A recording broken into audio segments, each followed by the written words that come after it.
Hello. Hello. Hi, everybody. Hello. Hi, Madeline.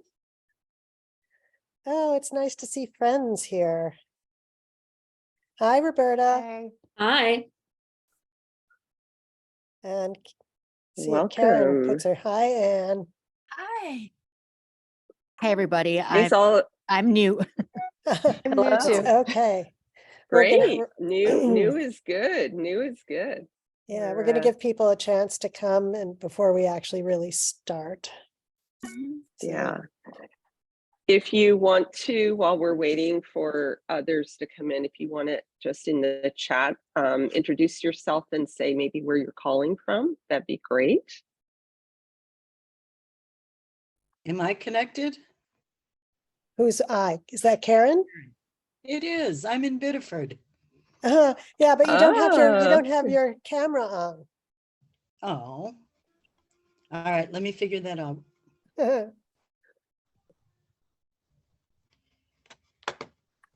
Madeline, am I pronouncing it correctly? Madeline's from Cummington, Mass. Where is that in Massachusetts, Madeline? Is that near Boston anywhere? Western Massachusetts, west Okay. of Northampton. Okay. Yep, we know each Great. other from years, right? Okay. Yeah.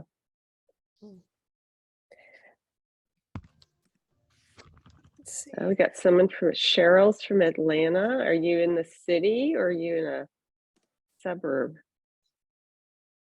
I live in a suburb. I'm north of Atlanta. Okay. Yeah. Great. So I'm far enough away that, I don't have to worry about the awful traffic, but I can still go to Atlanta when I want to. Yeah. Perfect. And we've got Lisa from Greater LA area. She's going to be off camera a bit. Awesome. And we've got Roberta, another person from Massachusetts, Belchertown. I don't know that either. I went to college, Belchertown. Sorry, I went to college in the Boston area, but I don't know these other. Where's Belchertown? South of Amherst. Yeah. Okay. Where the university is. Yeah. Okay. Yeah. Lisa's asking, is it going to be shared elsewhere? I'm writing it in the chat. Hang on. I'm putting. Okay, great. Okay. All right, we're going to wait just another minute or two and then we'll get started. And then if other people come on in, that's great. We got Anne from Florence, Mass. We have a heavy Massachusetts contingent here today. Western Massachusetts. Western Mass. Okay. All right. I'm telling you. Yeah, anyone who, wants to stay off video, feels more comfortable, that's absolutely fine. This is for you. And yeah, we're not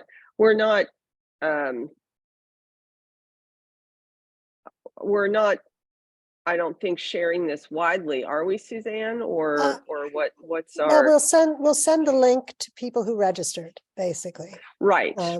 It'll be for the people who registered. So it's not, but you do as far as cameras go, do whatever you feel comfortable with, for sure.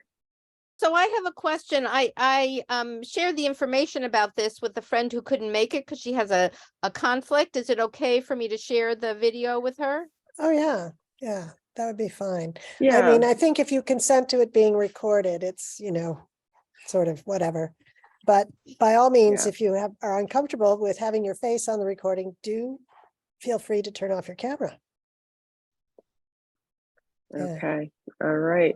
So I think we'll go ahead and get started and honor the time for you who are here, and then others may come in and join us. I'm Suzette Mullen, and I'm one of the 3 coaches for our Monthly Memoir retreat and these monthly chats that we're hosting. This is going to be the first of several that we're hosting on various topics that come up for memoir writers. And I'd like to just start briefly with the 3 coaches. It will introduce ourselves a little bit about where we're where we're coming from and who we coach, and maybe a little bit about why we love to coach memoir. And then we'll begin our conversation. I'll kind of lay out our very loose agenda for our time.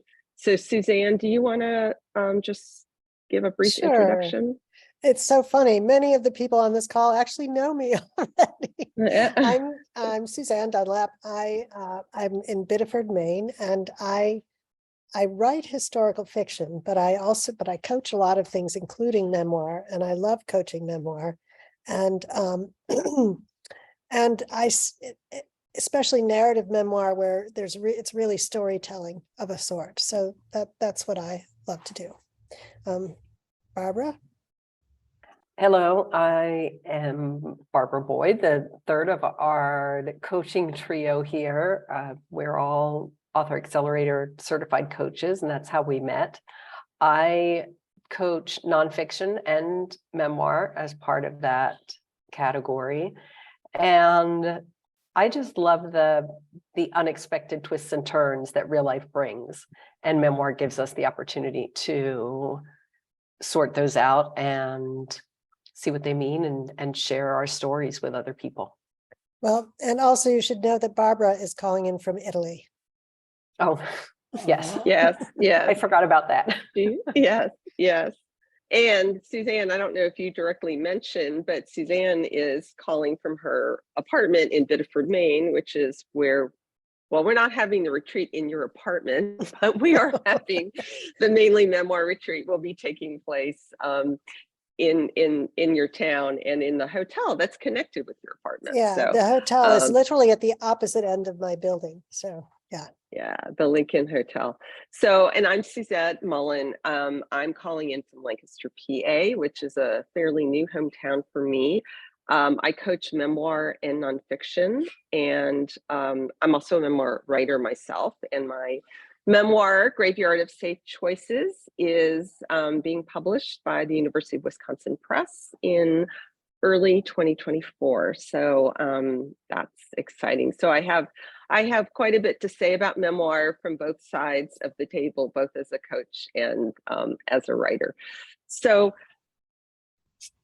what we're going to do today, as I mentioned, is this is the first of several monthly conversations we're going to have about memoir, and it's intended to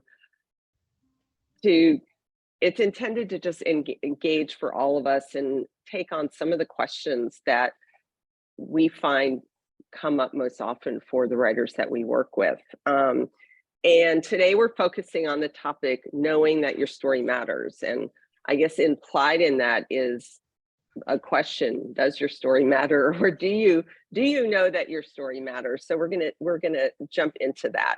And at the very end, we'll leave just a little time to share some brief information about Monthly Memoir, our retreat that we're holding in September. But what I'd love to do to start, one more thing, informal conversation. We want you to talk, put things in the chat, just raise your hand. I mean, this is for all of us to engage. So I would love to start, and maybe you can put it in the chat, or some of you can just raise your hand and speak. I'd love to know who here is writing a memoir, or where are you in your memoir journey? Have you started? Are you just have some ideas? Do you have a draft? Just where are you in your journey? And maybe just a sentence or two about what your memoir is about, because we'd love to hear that and kind of start there. And if anyone wants to just jump in and share, that'd be great. Suzette, do you want to tell us a little bit about where you are in your memoir journey? I guess I could do that. Yeah. So as I mentioned, I'm at near the end of I am at the end almost of the writing part of my journey.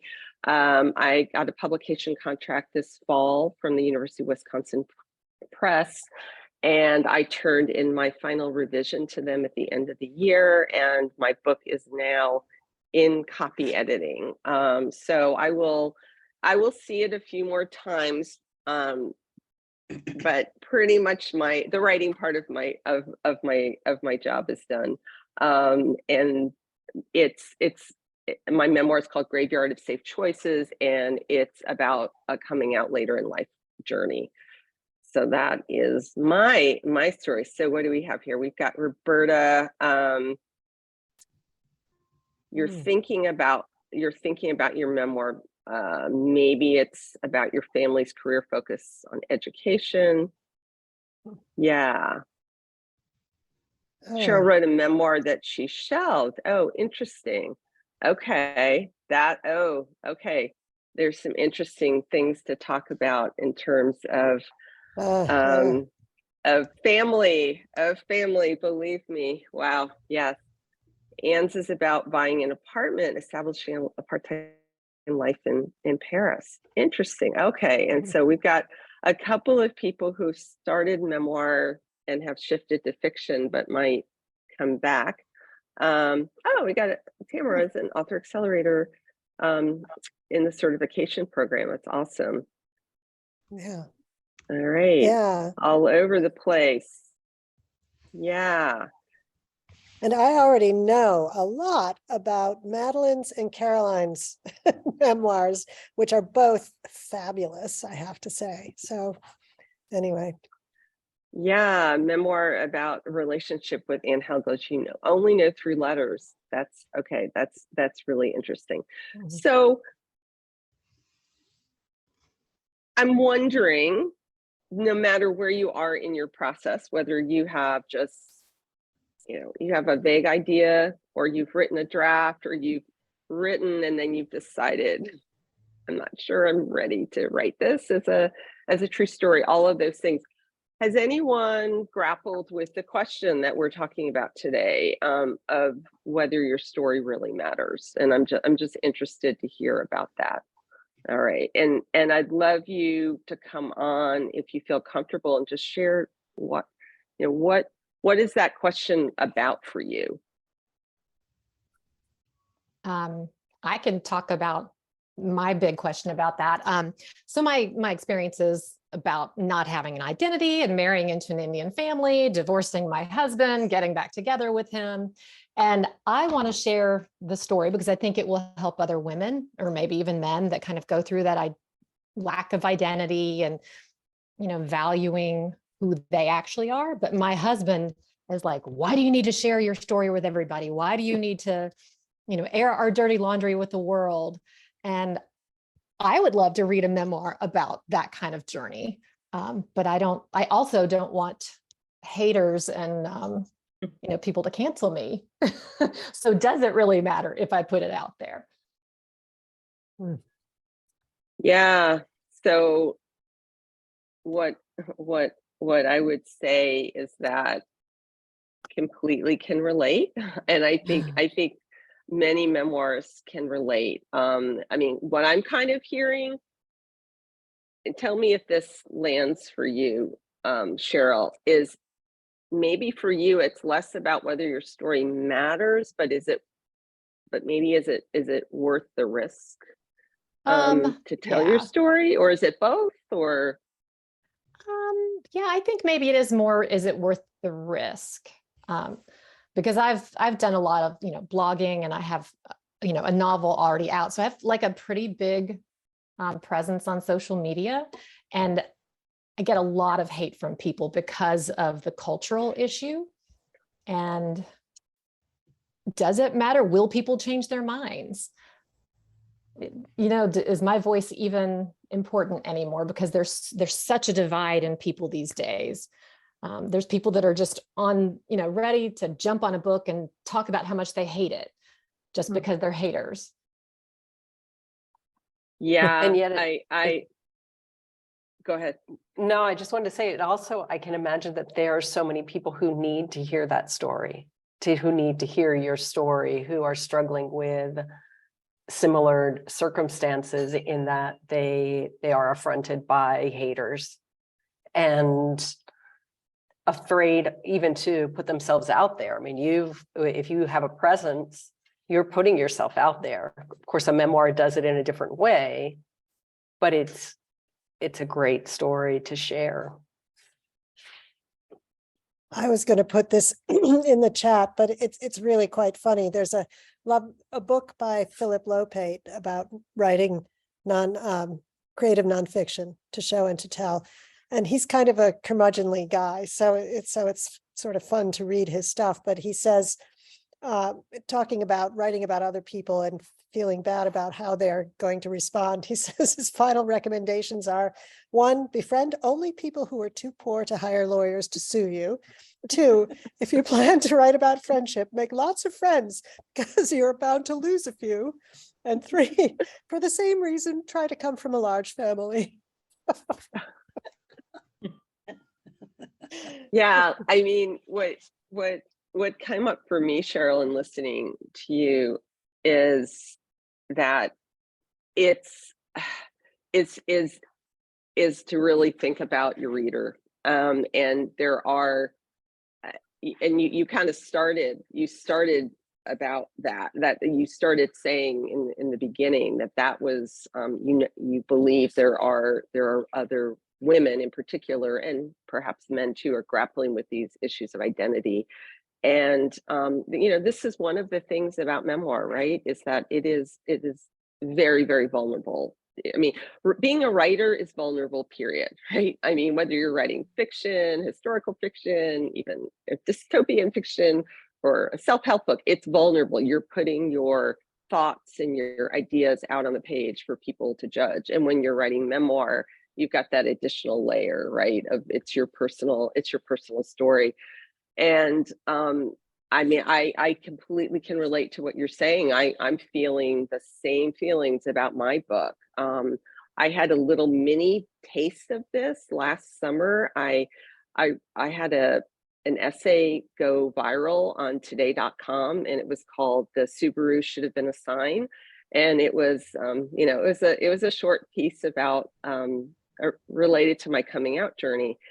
And in the beginning, there's such a rush, all these like great, of course, all my friends loved it and everybody. And then I started reading the comments, and they were just, I mean, some of them were so horrible. And, she's so selfish, this, how could she? And there were a whole bunch of crazy comments about like, well, I'm straight and I have a Subaru. I mean, that was a whole ridiculous line, but just the idea of, yeah, I mean, and I had to stop reading those. So this is real. It's a real fear, real concern. Karen had her hand raised earlier, and then I think Madeline, Karen, did you want to share a little bit about whether you've ever struggled about your story mattering? No, I think I'm coming from a different perspective. I'm with the Biddeford Historical Society and have been working on collecting information on the people buried in 9 cemeteries in Lower Biddeford. And our group is thinking about, as we collect information and figure out what we want to do with it, to find people or families that we want to explore more thoroughly. And not having written at all, this is, I think, will be helpful in forming how I start doing that. So it'll be historical fiction. We have the facts to go on, and then we build the story around those facts. Or perhaps you're creating a new genre, historical memoir. I like that. Yes. Yeah, that's really interesting.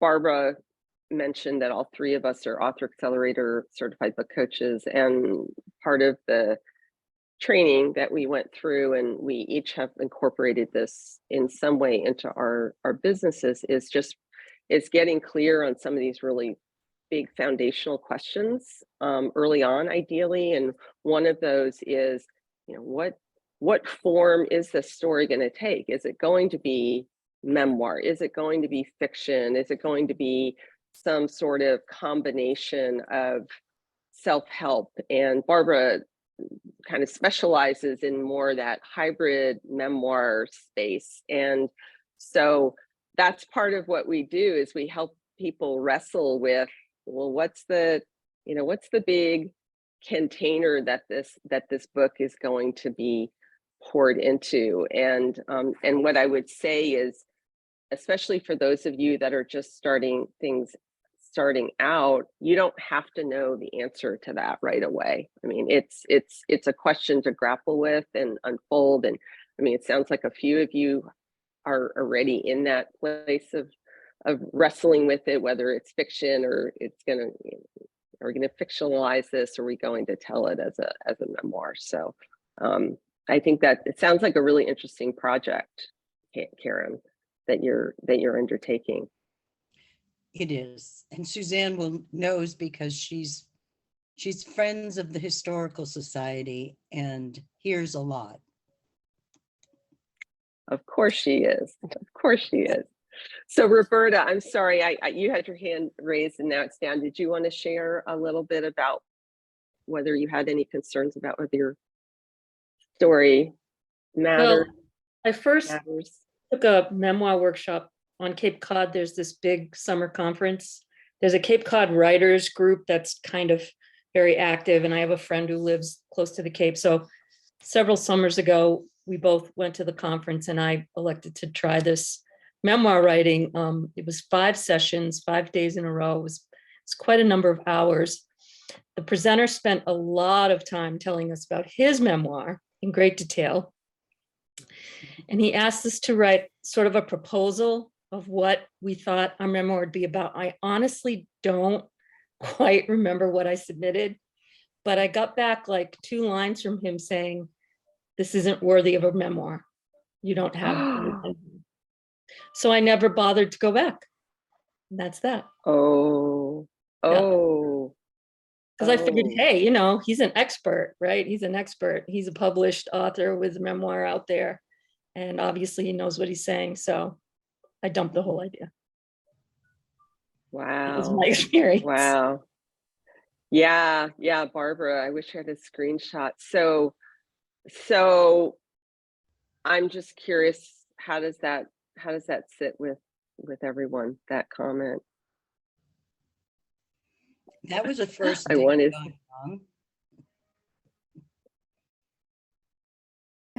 go. Blacklisted. I took a lot of creative nonfiction workshops. I was in them a long time ago, and I don't remember if it was my first experience being in writing groups, but there were a bunch of sort of negative people, and the host was sort of not. They also had quite an edge to them. But then I went to I discovered through a writing conference a different writing coach, and he was amazing in the complete opposite of what you're talking about, Roberta, because first of all,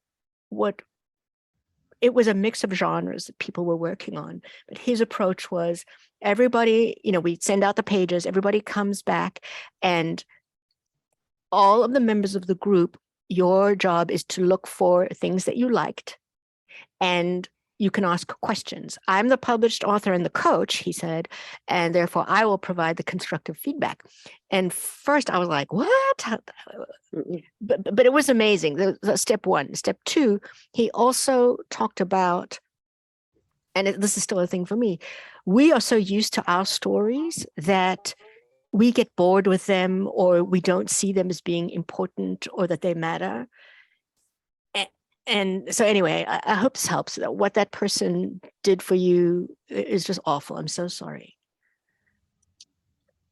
Yeah, I'd love to agree with everyone, and there's a lot of damage that can be done by writers groups, by, it sounds like they're a professional workshop leader, and there's definitely ways to offer constructive feedback, and doesn't sound like that was at all, for sure. I'd love to ask Suzanne and then maybe Barbara to come on to talk about, Suzanne wrote in the chat, being marketable, and whether a book is, an idea is marketable or not, and is not the same as saying it doesn't matter.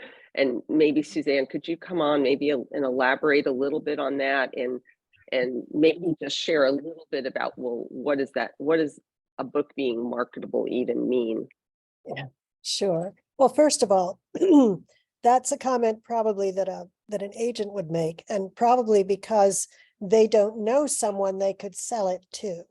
It's not necessarily that there's no one out there who would buy it. And marketable, it's all about, imagining that market that a particular book could go to.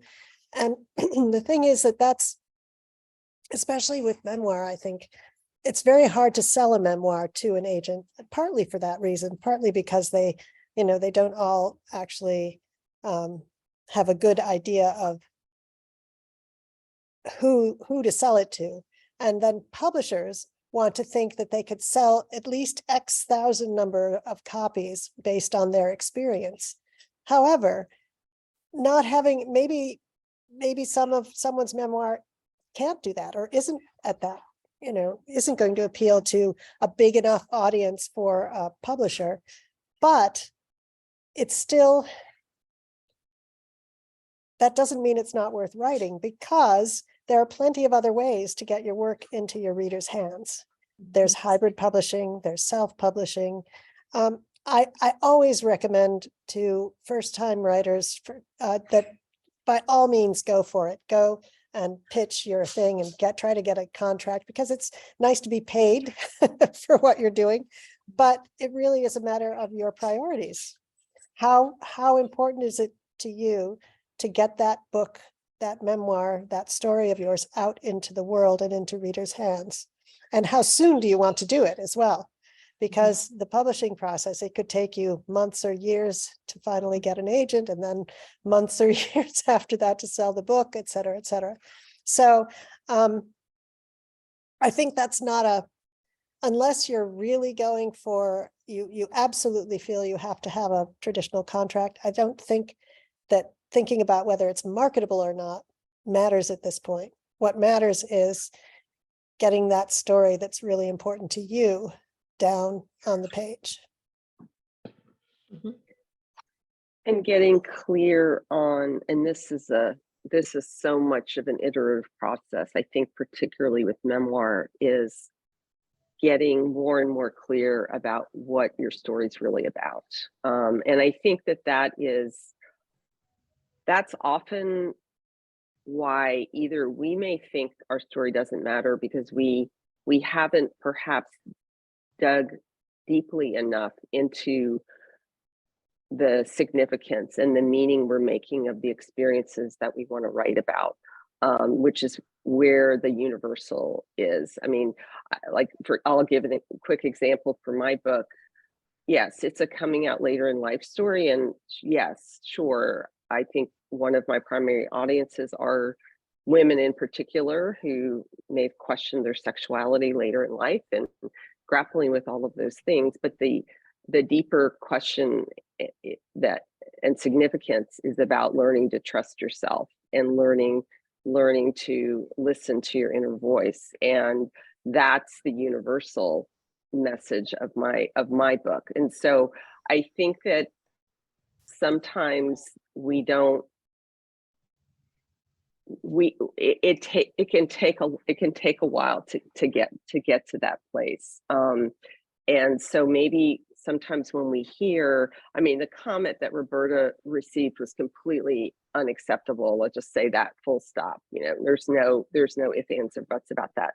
But I would say that I know in earlier iterations of my memoir, early iterations of my draft, I was getting the kind of feedback that it was clear that people didn't see what the deeper meaning of my story was because it wasn't yet on the page.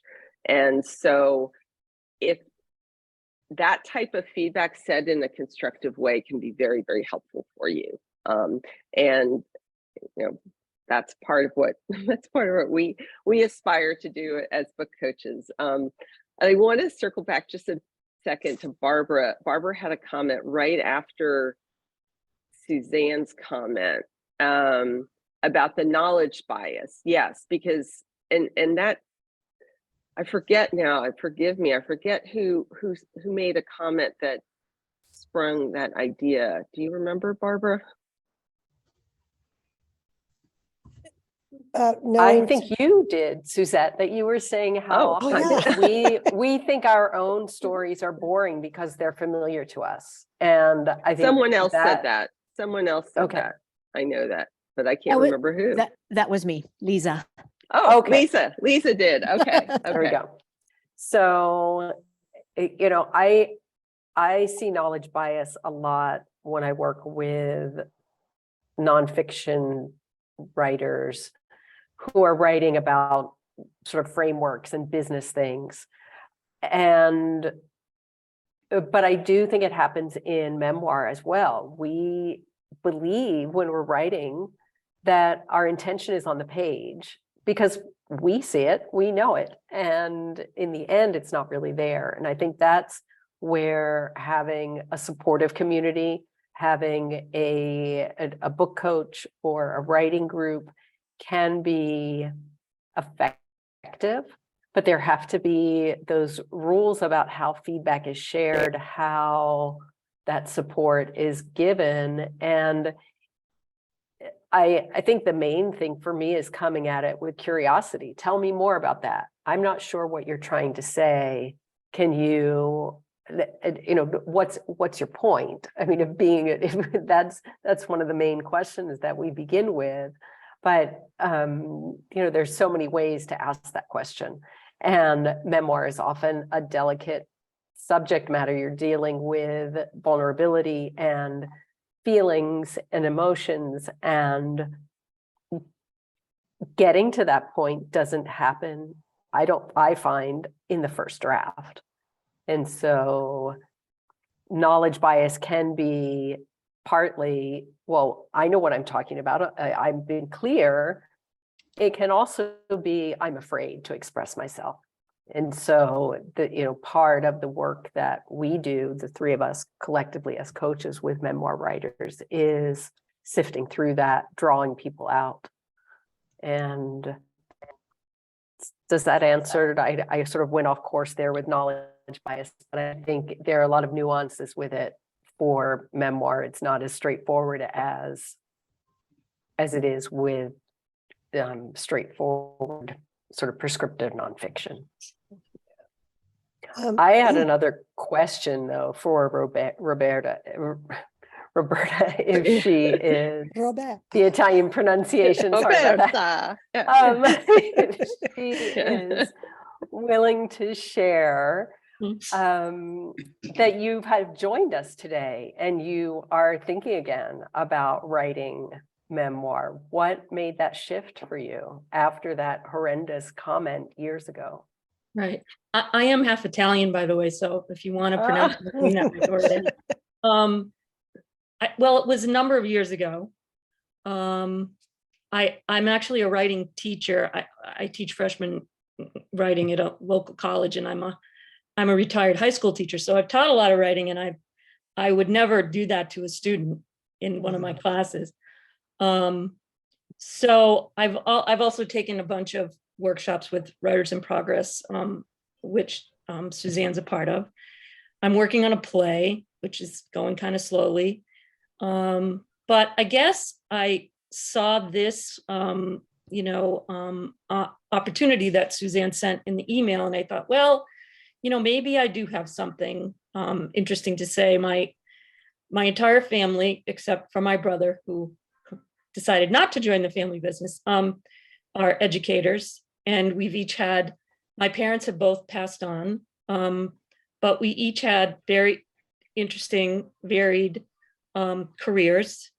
And I think if I can say something not just about what we did in our careers, but also make some sort of relationship to the state of education in our country, and how it works and how it doesn't, and how it impacts the people who do it. I mean, I think we just saw during the pandemic how really important educators are, and how, you know, we really need to pay attention to what they do, and how important they are. So maybe if I can interweave some of that commentary or philosophy along with the paths that my family took, it might have something to say to people about that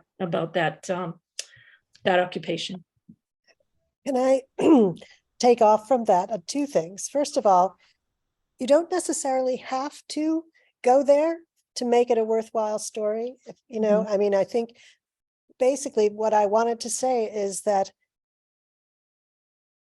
it depends, the framing of it is what is important.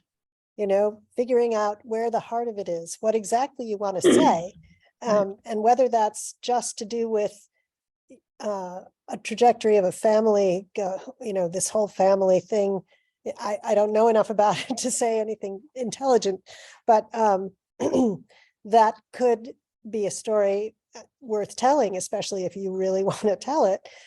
And also the idea of it being some kind of hybrid memoir, which is what Barbara is really good at dealing with, this sort of, you know, it's got this two sides. There's the personal story, and then there's the bigger sort of story about education in our country kind of thing.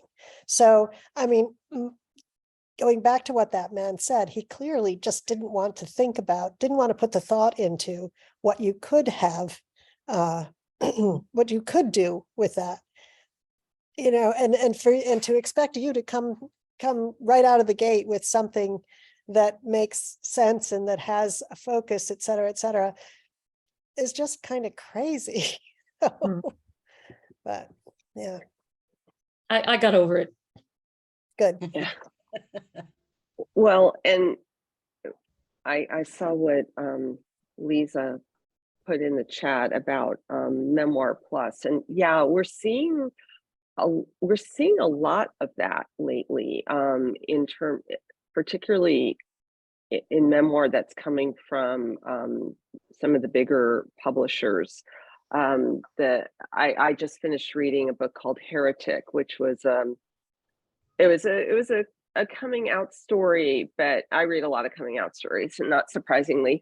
But it was a coming out story, but it was also an examination and a deconstruction of the evangelical church. And so there was a whole, it was her story, but then there was a whole lot about the history of how evangelicalism started in this country, and I mean, just a whole lot in there. So that is definitely, you know, I agree with what Suzanne said. You could have a story that is quote unquote just about your family, and until you start digging in, it's hard to know what the real story is, right? Is it in really what you come to the page to say? We do a lot of this blueprint foundational work early on with our book coaching clients, which is a great way to just kind of go from like, I have no idea what I'm writing about, to having somewhat of a target and getting some clarity, but the more clarity will come as you write. And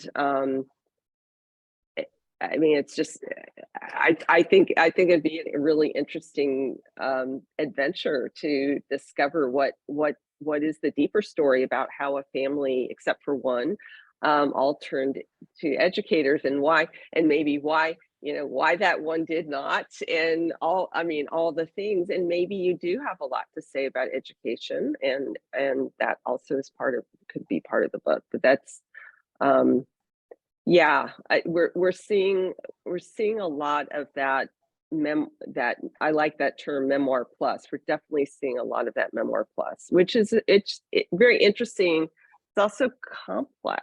It's complicated to write that, right? There's nothing other thing easy I about think- writing a book. Sorry.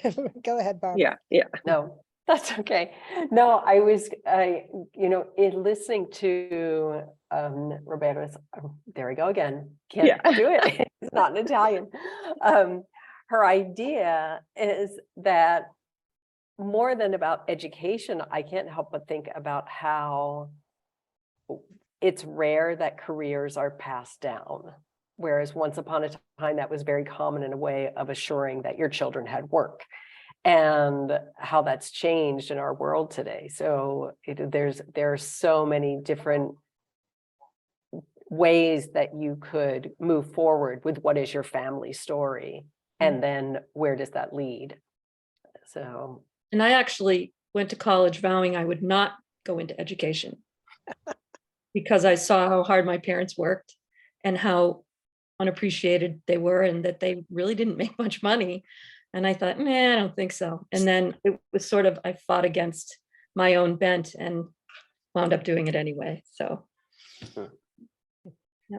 And I have I have a lot of teacher friends too who now say I would never encourage my kid to become a teacher because, X, Y, and Z. So it is interesting how you follow these paths or don't follow them, or fall into them in spite of yourself. Yeah. Well, I'm the daughter of 2 public school teachers, so I can relate to a lot of that story. I think that's really interesting.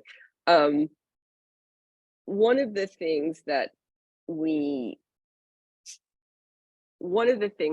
do with our clients, and I just wonder if this is a little exercise that any of you would be interested in just trying to do right now, is we have this thing called the Nightmare Book Review.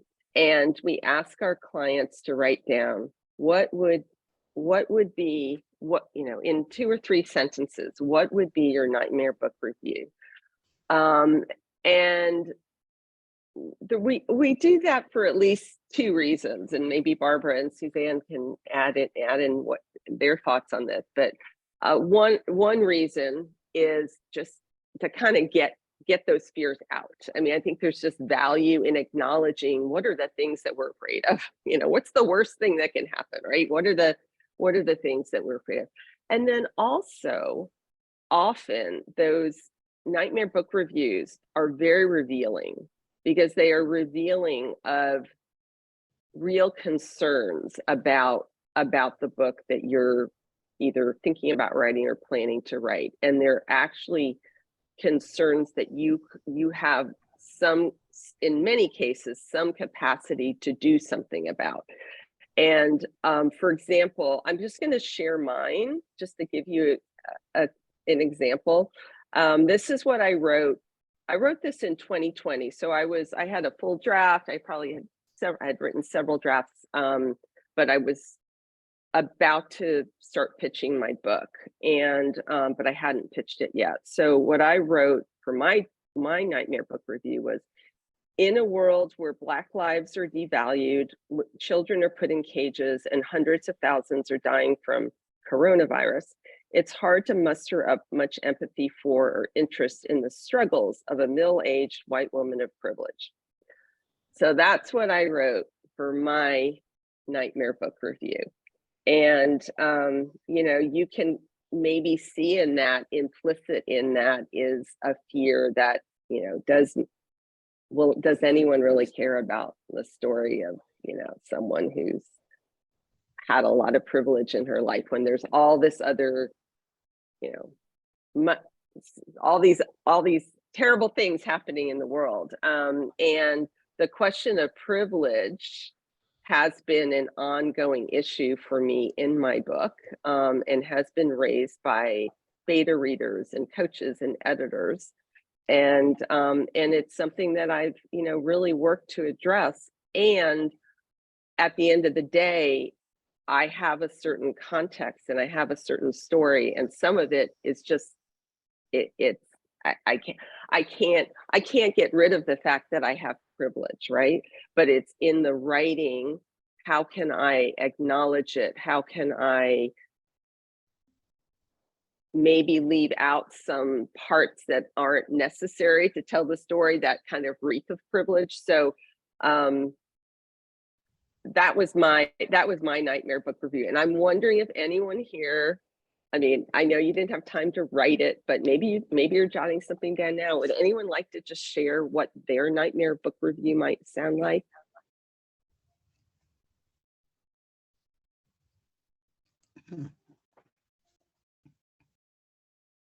The other thing about the nightmare book review exercise is that it can reveal not just for your particular story what you're anxious about, or excuse me, covering from a cold, but also what general fears you have about writing, about, about putting anything out in the world.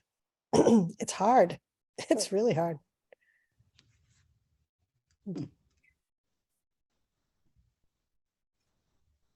Okay. I'll say Okay, something. go ahead. Well, I'm writing about my memoir that I stopped writing when COVID started and I couldn't get to France, was about buying the apartment in France. And the story was really, truly about retirement and what one does to create a new life. And that's the basis of it. Before I was, one of my careers was a career counselor. And so a lot of time was spent investigating how people chart their lives. And so this part of the story was very interesting to me, but the more I wrote it, the more I got tired of talking about myself. I just really got tired of it. And because I lost the sense of why I was writing it, which is part of the blueprint exercise, I think, is why are you writing this book, which is another exercise I think that I should probably go back to as I go back to thinking about continuing the memoir. Because even though I was writing about myself, I loved the voice that was coming through. It's very hard for me to retrieve the such a natural voice when I'm writing fiction. For some reason, when I was writing the memoir, it was much easier to do. So I think there's some value in working on it, but that was the hardest thing. So coming from a life of privilege and being able to buy the apartment, and people, I can just see people saying, well, my retirement's not going to be like that. What am I going to do? And I quote from the poem by Tennyson about Ulysses, returning to the adventuresome life rather than dying and rusting at home. And turn it around a little bit. And I try and have some literary allusions in it to make it more interesting and not about me. But basically, it's getting back to why would anyone want to read this book? Yeah. Which is exactly the subject of this. Right. Right. Yeah. Using your opening. It's just one. Yeah, I don't have. No, go ahead. I don't have to comment. I just think it's a universal feeling about, oh my gosh, you get to the middle of something, and unless you've really been straight on and clear about how this is going to be received and valuable to people, it's hard sometimes to keep on going. At least it was for me. Yeah, and thank you for sharing that story. And I mean, completely can relate to a lot of it. And one of the things I wanted to mention, we've kind of skirted around this a little bit and talked about it a little bit, but is in my humble opinion, one of the ways to really answer this question for ourselves when we're in doubt, will anyone care? Does our story matter? Is to come back to who we're writing for. I mean, you mentioned very importantly, coming back to your why and reconnecting with that, or really digging into it if you haven't, done that work already. I think another way is to really connect with who that ideal reader is and who really needs to hear your story. And when you do that, it's a way to kind of take yourself out of the middle of it and to center your reader a little bit more. I had an experience the other day. I had someone reach out to me, actually someone in our book pitching community, who wanted to have a conversation, and she wanted to know about my book and when it was coming out, and we chatted and whatever. And she said, I just want to say, I really wish your book was out right now, because this is what I'm going through. I've just come out to myself and my husband, and I'm in that messy middle, and I don't know what to do. And I wish I had your book in my hands.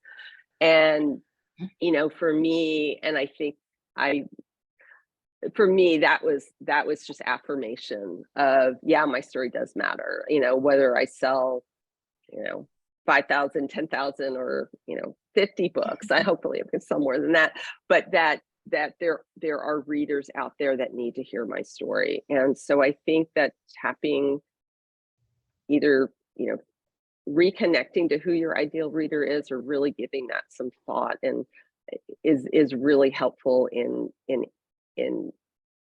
acknowledging that your story does matter and it makes a difference. And I'd come back to Roberta for a second, and really all of you who've shared a little bit about your ideas and where you are, is who needs to hear that story, and Cheryl, the identity stories, and Anne, oh my gosh, what do we do in our next chapter? And it's not about buying the apartment in Paris, right? It's about what are we going to do with the time we have left, and to make meaning out of our life. And then we heard from Karen about digging into history. I mean, there's just so many.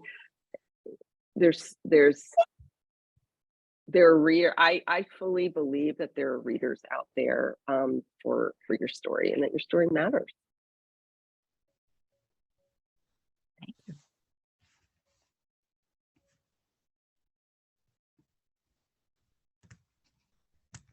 So Lisa has her hand up. So That's a question. yeah, Yes. okay, yes, And Lisa. yeah, I don't know, question, comment, observation. So first of all, this is really interesting and helpful, and thank you for hosting this. Great. So before I was ever diagnosed with cancer, I had a very interesting and eventful life. And then I had a second and then a third. So I've had cancer 3 times and became an advocate and told my story sort of everywhere, as it were, like at conferences and in support groups and talking to people and consulting for company, doing a whole bunch of different things. And primarily, I became an advocate without trying to, or without planning to, using Twitter of all things. And I am so freaking sick and tired of that aspect of my life that, I feel like I've told that story, and it was easy. It was not easy, but it was easy to do because it had a higher purpose. I was helping people, or I wanted to, be able to bring attention to things and move the needle and push for change, and all of these things. And then, there's so much, it's become such a buzzword, but there's literal trauma involved. Like this past summer, I took a flash writing intensive workshop, and I was like, I will not write about illness. And then, then there was a whole week that was devoted to illness, and I was like, oh, crikey. And then, but and I came out with these things, and I love what you said, Anne, about you love the voice that came through. There was a piece that I wrote. Long story short, I called it Diffusing the Medical PTSD Bomb. And I wrote this piece and revised it and presented it at the open mic. Thank you, Suzanne. And by the way, coming up with that title, the revision process helped me figure out what this was about. This piece was about, because through submitting it into the workshop group, people were not getting it. And I was like, okay, what am I not? I need to address this head on. It was like, that's what this is about. Anyway, so then comes the open mic, and I have a background in like performance and all this other stuff, and reading spoken word, which I hadn't done in so many years. And, so it was vulnerable in the sense that I was sharing this story with a group of people who had no idea about any of this, and who were not in a cancer or illness community per se. And then I also realized I was sharing my performance of my work and the quality of the writing and all of that. And it was great. People loved it. I got so many accolades and this and that. But then, like, after a couple of days, I had a massive PTSD bomb explode. I'm laughing, but just it triggered this incredibly powerful reaction to where I've barely written anything since. And then I've also, I think there's a point that I'm trying to make. It also reminds me of, I went in for some surgery years after the third cancer, and it was middle of the night, and my primary communication means at the time was Twitter, and it was, involved with the community on there. And I was tweeting out what was happening. And my friends and fellow advocates who were online at that time, we were chatting, but this is public, right? And some person comes along and is like, she needs to stop her whining, da, da, da, da, da, And meanwhile, what had happened was my being able to say what was going on was both helping me and helping others avoid this thing. So it's just, I don't know where I'm going with this, but just that it's incredibly complicated. And also, I don't think that's what I want to write about, even though that could be helpful to people. So that's what I had to say. I think those are all really good points. Yeah. Is that you were going to say? Yeah, and I think you'll figure it out. You will figure it out, and you don't have to know now. You don't have to know how it's gonna. We are almost at the top of the hour, and let's see, Madeline. Yeah, okay, Madeline. Would you like to just come on? I love what you just had to say. That first and foremost, we have to care, right? Because if we don't care. Well, we've been having this whole discussion about whether the story matters, and clearly it matters to us. We wouldn't be writing these stories if they didn't matter to us. And I mean, I just feel like we need to say this, that these, who cares if it matters to anybody else in the end? We're writing these stories, for ourselves. And and I think I was once at a workshop with Claire Detterer, who talked about when we show our own vulnerability, it creates a for other people to feel safe. And that's all we can do, is we write for ourselves and then hope it touches somebody else. Oh my gosh, I can't think of a more perfect final word to if Madeline could repeat it. Subject. I know. Well, the good thing is we have this recorded, so you can listen to that. I want to a couple of quick things, because I do want to end at the top of the hour and honor everyone's time. We want to invite you to come to some of our other conversations. And I would love to just, for any of you who come back, I would love to invite you to do that nightmare book review exercise if you'd like to, and then maybe you can share with us the next time what you discovered with that. So these are our next events. We're meeting on Tuesdays at the same time. And we would love to have you join our interest list for Monthly Memoir for our retreat that's coming up in September. This is a QR code. And so if you're tech savvy, you can just take your phone and open your camera and it'll take you automatically to that page.